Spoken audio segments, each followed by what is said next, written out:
Ya, Baik, perkenalkan nama saya Yusuf Nahu, mahasiswa jurusan Sosiologi Fakultas Ilmu Sosial dan Ilmu Politik Universitas Nusa Cendana Kupang.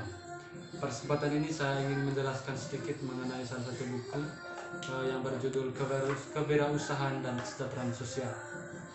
Buku ini menjabarkan banyak hal, salah satunya menjabarkan beberapa tantangan utama yang dihadapi para wirausahawan. Sejumlah besar penelitian telah membuktikan pentingnya kewirausahaan dalam menghasilkan ekonomi pertumbuhan. Aktivitas kewirausahaan berkontribusi pada perkembangan melalui penciptaan lapangan kerja. Selain itu juga menawarkan cara berbagai individu untuk berkontribusi pada individu dan sosial kesejahteraan serta ekonomi global. Tantangan kewirausahaan di suatu negara dapat bervariasi berdasarkan banyak faktor, termasuk tingkat perkembangan ekonomi, perdebatan dimensi manusia, dinamika wilayah dan budaya, dan kelembagaan. Oleh karena itu, pembuat kebijakan merumuskan kebijakan yang menguntungkan bagi kewirausahaan yang umumnya terlibat dalam kewirausahaan berkualitas rendah tetapi menciptakan pekerjaan untuk diri mereka sendiri. Permintaan tertinggi kualitas kewirausahaan meningkat seiring dengan kualitas pekerjaan dan permintaan peningkatan produk dalam masyarakat sebagai proses pembangunan ekonomi terus berkelanjut. Tantangan besar kesejahteraan sosial kami membahas bagaimana kesejahteraan sosial kebijakan tarif telah berubah menjadi pembangunan, lingkungan politik, dan tantangan masalah yang dihadapi oleh kebijakan kesejahteraan.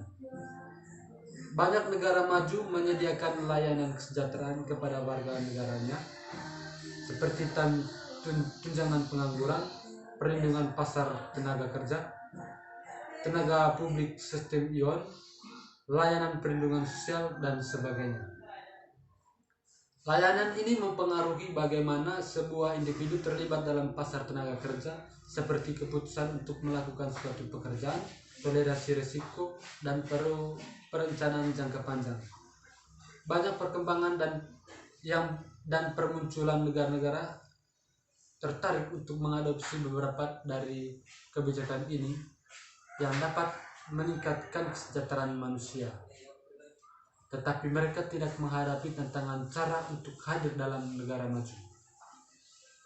Tantangan utama adalah bahwa negara berkembang memiliki basis pendapatan pajak yang lebih kecil, diperlukan untuk pendanaan dan penopang kesejahteraan sosial. Kewirausahaan dan wirausahawan didefinisikan sebagai orang yang membangun yang baru organisasi. Proses pembuatan organisasi baru membutuhkan seorang individual untuk mengenali peluang dan termotivasi untuk bertindak, serta konduktif, lingkungan kelembagaan, dan akses ke berbagai sumber daya pendidikan dan keuangan. Meningkat bahwa akses dan ke sumber daya dapat bervariasi antara negara, kemampuan individu untuk melibat dalam aktivitas perusahaan juga bervariasi. Dalam bab ini, kami juga meneliti perdebatan akses ke sumber daya antara pengusaha laki-laki dan perempuan. Perbedaan dalam kualitas dan sumber daya yang tersedia untuk individu yang ditumpahkan dalam menjalankan pernyataan lama tentang mengapa beberapa negara memiliki lebih banyak kewirausahaan lebih bersih dari yang lain. Pada bab 4 berjudul korupsi, kami mulai dengan membahas tantangan legend yang disajikan oleh korupsi yang secara khusus berkaitan dengan kewirausahaan. Korupsi merupakan fenomena baru atau hal yang baru, tapi tingkat korupsi bervariasi lintas negara. Selain itu, ketika korupsi merajalela, korupsi menjadi hampir semua semua bidang layanan publik. Kehadiran korupsi di sekitar penting publik layanan seperti pendidikan, dan perawatan kesehatan merugikan penerimaan layanan. Antara pada penerima ini dampak buruk cenderung lebih parah pada orang miskin daripada yang relatif kaya dan memiliki sumber daya keuangan yang diperlukan bermanfaat. Korupsi di rezim pengaturan dan kewirausahaan kita didiskusikan apakah korupsi selalu menghalangi kewirausahaan atau dapat digunakan sebagai alat untuk melakukan atau menghindari lingkungan peraturan yang memberatkan. Di dalam negara berkembang, perusahaan telah dipandang sebagai norma sosial. Para sarjana telah lama mempelajari dampaknya korupsi dalam pembangunan dan investasi. Tapi penelitian ini telah mendapatkan hal nafas yang baru di globalisasi, memperkenalkan pandangan perdagangan dalam sebuah korupsi. Globalisasi memberikan tekanan pada negara-negara untuk membuka perdebatan untuk menarik investasi dan keuangan kembali.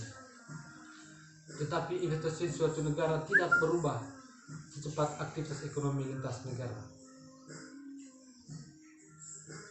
Di dalam buku ini saya sedikit menjelaskan bahwa bagaimana kaitkan dengan wirausaha dengan korupsi. Di sini seperti di negara yang berkembang rentan sekali dengan yang namanya korupsi, sehingga antara wirausaha dengan korupsi tidak bisa dilepaskan.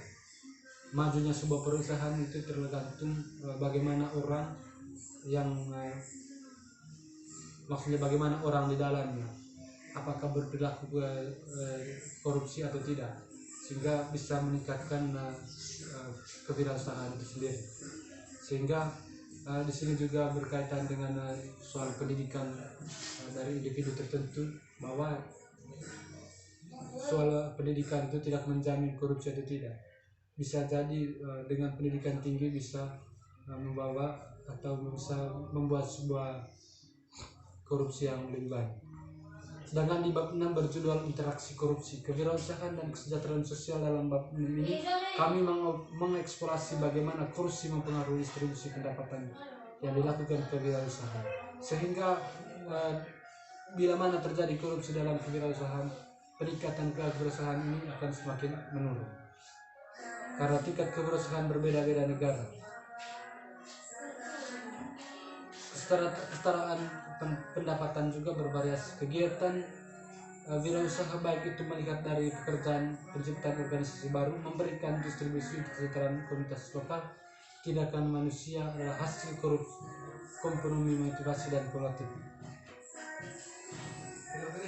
Terlepas dari motivasi kegiatan wirausaha, produksi memiliki efek limpatan positif dengan menciptakan lapangan kerja, tidak hanya untuk berusaha sebagai, tetapi juga untuk anggota masyarakat lainnya. Ini juga menciptakan keuntungan yang lebih luas untuk komunitas lokal dan komunitas yang lebih besar.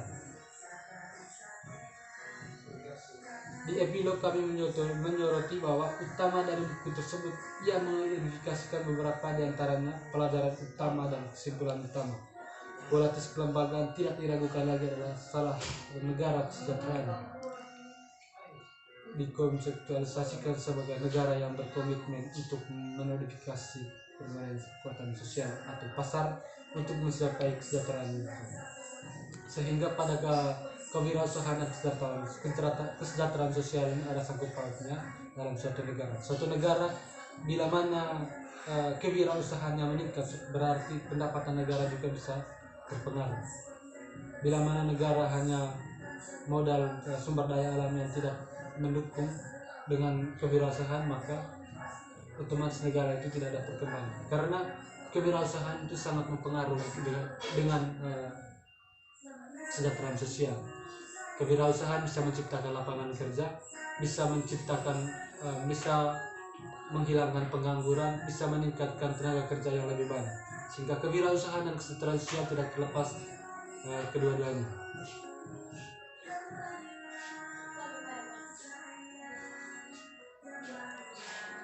Baik, itu saja presentasi saya pada buku yang ke-9 ini. Selamat sore, sekian dan terima kasih.